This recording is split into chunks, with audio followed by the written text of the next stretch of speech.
Hi, the Sustainable Mama here, and today I'm going to be making homemade ketchup. So what you will need is some tomato paste, some brown sugar, also some dry mustard, but my little trick that I did was I used mustard seed. I bought it because it's cheaper to buy like the seed, and I did three teaspoons of the seed. I ground it in my coffee grinder, and it produced 3 tablespoons of mustard seed produced 5.5 tablespoons of ground. So you'll save money if you just grind your own mustard seed. So just a little hint.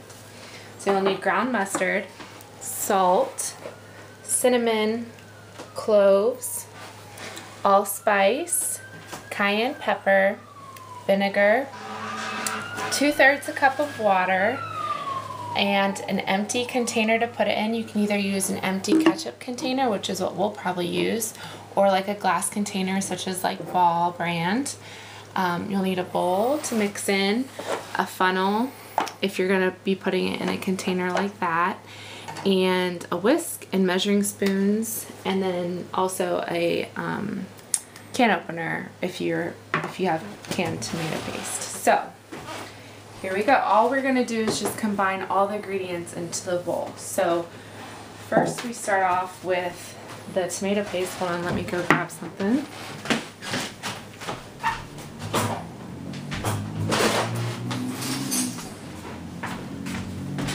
Sorry.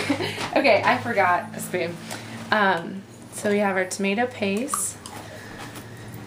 Just going to put that in the bowl. And we're going to have 12 ounces of tomato paste, so 2 6-ounce cans.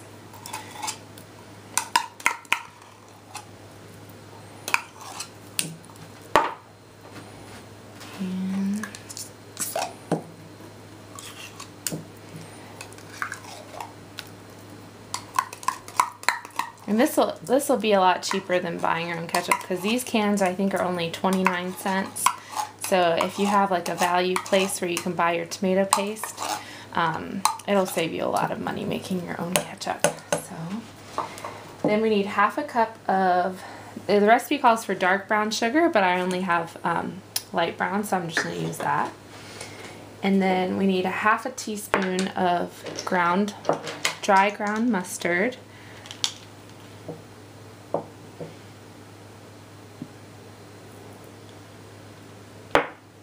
And then 1/2 teaspoon of salt. The recipe calls for kosher, but I just have ionized.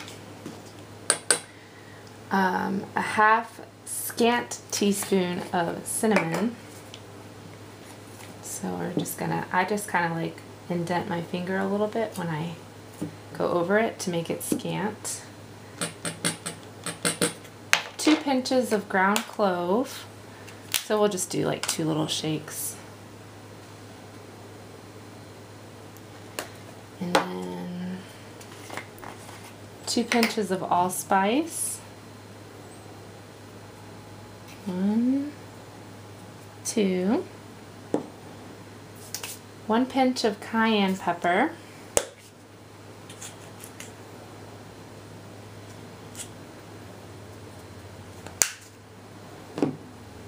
And the 2/3 cup of water.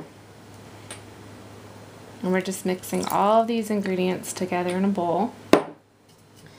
And then 4 tablespoons. The recipe calls for white wine vinegar, but I only have just regular white vinegar. So I'm just doing that. We're doing 4 tablespoons.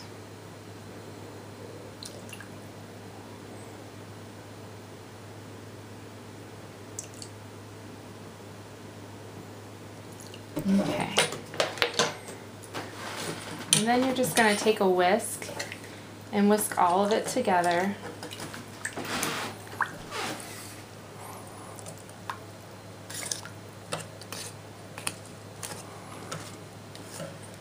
Making sure you get all the tomato paste lumps out and more liquidy. And the directions say to stir until all the sugar is completely dissolved. So we can kind of see some chunks of the brown sugar on the side, so we want to make sure we get all that dissolved as best we can.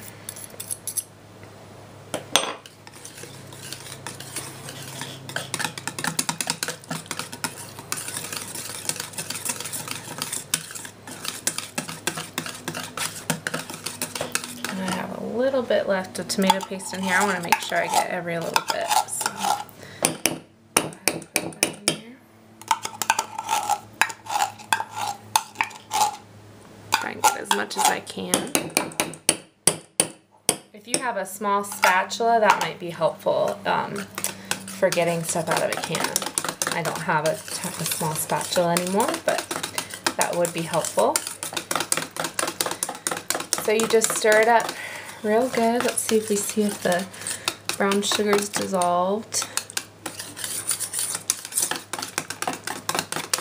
I don't see any more chunks of brown sugar.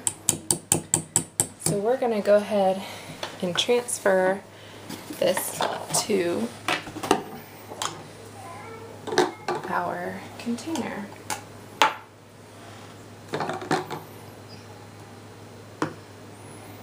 Let's see if we can get it to go down the funnel.